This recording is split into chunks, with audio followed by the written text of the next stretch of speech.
ജാനി ജാനി എന്താ ഇവിടെ ഇരിക്കണേ? വാ.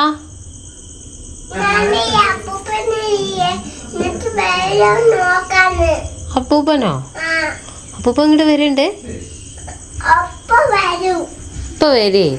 ഇല്ല, ഈ ഇങ്ങോട്ട് വാ. അപ്പൂപ്പ വരുന്നില്ലടാ. ഇങ്ങോട്ട് വരൂല. വാ. അപ്പൂപ്പ ഇങ്ങോട്ട് വരൂല. വാവേ.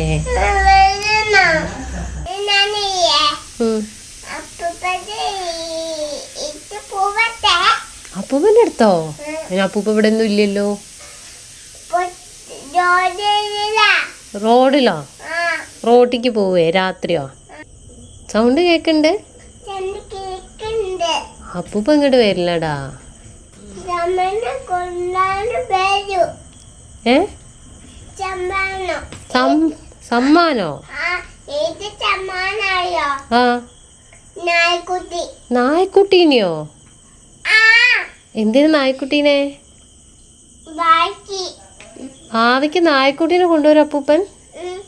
ആ, അപ്പൂപ്പ വരുമ്പോ നമുക്ക് ഒളിച്ചിക്കാം, എന്നിട്ട് ആരും ഇല്ലാന്ന് പറഞ്ഞിട്ട് പറ്റിക്കാം. നമുക്ക് അകത്തേക്ക് പോവാ.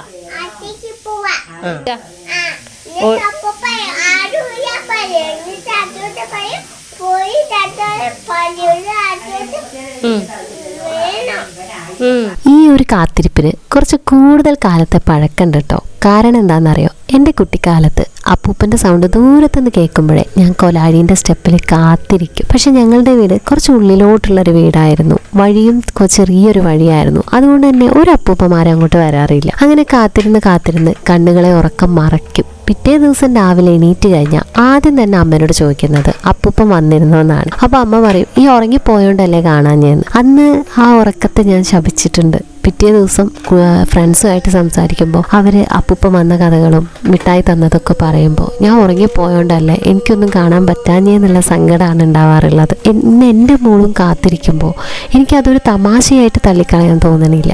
അന്ന് ചെറിയൊരു കാര്യമാണെങ്കിലും അതുകൊണ്ട് തന്നെ എനിക്ക് കിട്ടാത്തൊരു സെക്കൻഡ് പാർട്ട് എൻ്റെ മോളെ കാത്തിരിപ്പിനുണ്ടായിരിക്കും.